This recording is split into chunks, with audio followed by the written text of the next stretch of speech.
রোহান, একটা কথা বলি। হুম। মানুষের জীবনে না স্ত্রী হলো সবচেয়ে পরম ধন। একটা জিনিস ভেবে দেখো, এই স্ত্রী তোমার সব সময় সঙ্গী, তোমার সাথে থাকে, তোমার সুখ দুঃখ বিপদ আপদ সব সময় তোমার পাশে আছে না? তুমি যদি অসুস্থ হও, সবচেয়ে বেশি কষ্ট পায় কিন্তু এই মানুষটা। তোমার সমস্ত কিছুর লায়াবিলিটিস কিন্তু এই মানুষটা নেয় না? তাহলে এই এত কিছু যে মানুষটা করে তাকে অবহেলা করছো কেন? না, আমি তো অবহেলা করছি না, কিন্তু আমার ওয়াইফের থেকে আমারও তো কিছু এক্সপেকটেশন আছে, তাই না? ডেফিনেটলি আছে, এবং সেটা তুমি যদি না চাইতেই পেয়ে যাও, পাও না।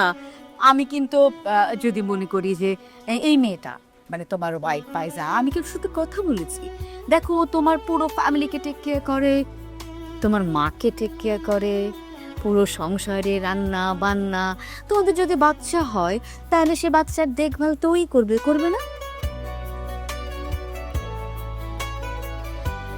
সেইখানে এত কিছু করার পর, এত কিছু একটা মানুষ একজনকে যদি দেয়, তাকে তুমি কি করে এইভাবে ইগনোর করো আমাকে বলো তো?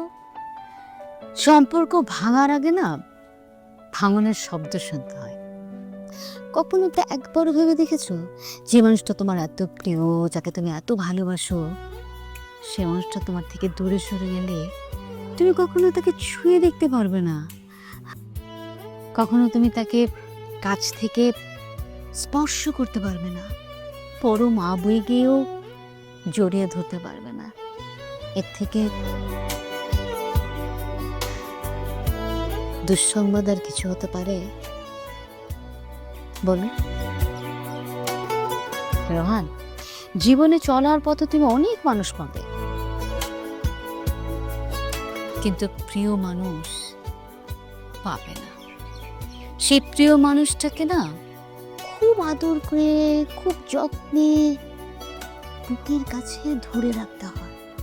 আমার কেন জানি মনে হয় এই মানুষটার কাছে you are the special one, you are the different one. Can you imagine?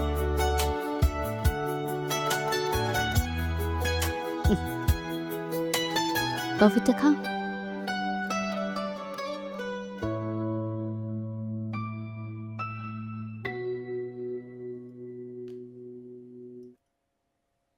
কিন্তু প্রিয়জন কিন্তু আর আসবে না।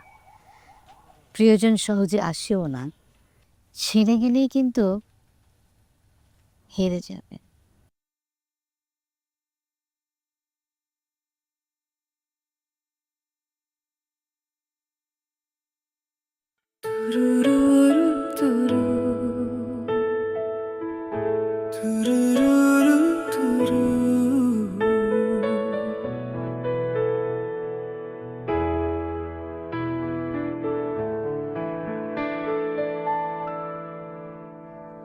তোমার চোখে আকাশ দেখি, সেখানে তারা সেখানে আলো। তোমার হাসি ভোরের রোদে আমার জীবন থমকে গেল।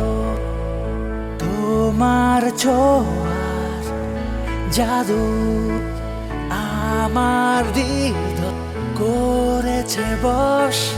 তোমার ছোঁয়ার জাদু আমার হৃদয় করেছে বশ। তুমি শেষ আর শুরু, তুমি শেষ আর শুরু, ও তুমি শেষ আর শুরু।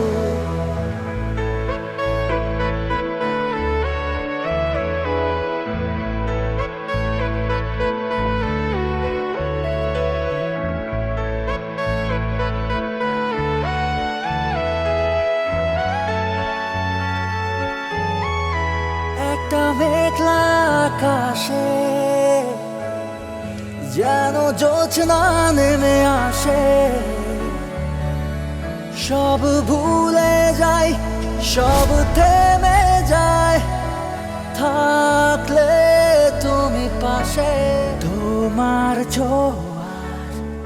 জাদু আমার হৃদয়।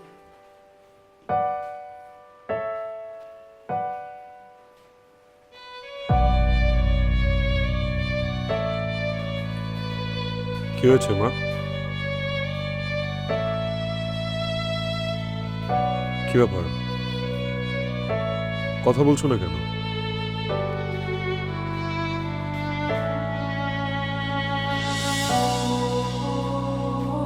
ফাইজা কোথায় মা? মা মা ফাইজা কি চলে গেছে?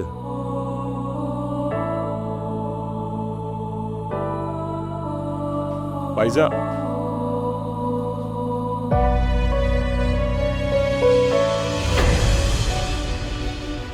কোথায় যাচ্ছ? তুমি কি আমাকে রেখে চলে যাচ্ছ?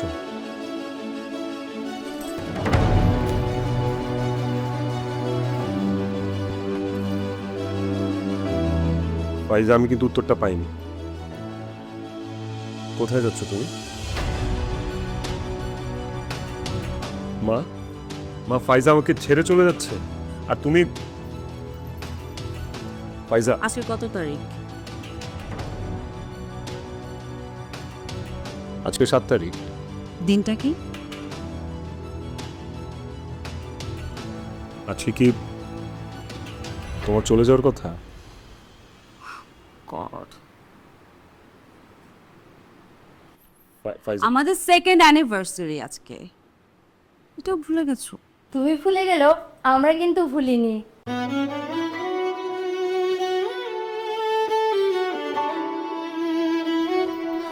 হ্যাপি অ্যানিভার্সারি ফাইজা। ফাইজা, হ্যাপি অ্যানিভার্সারি।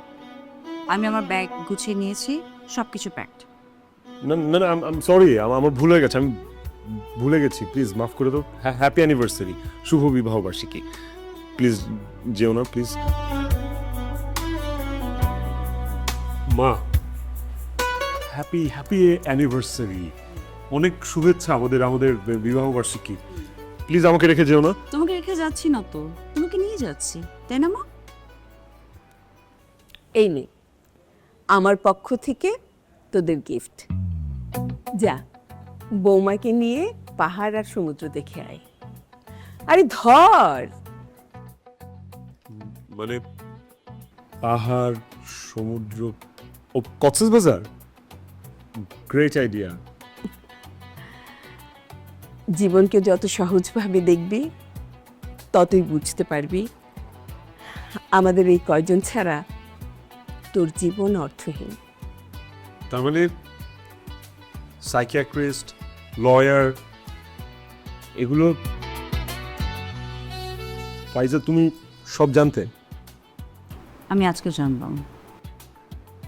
আর মা,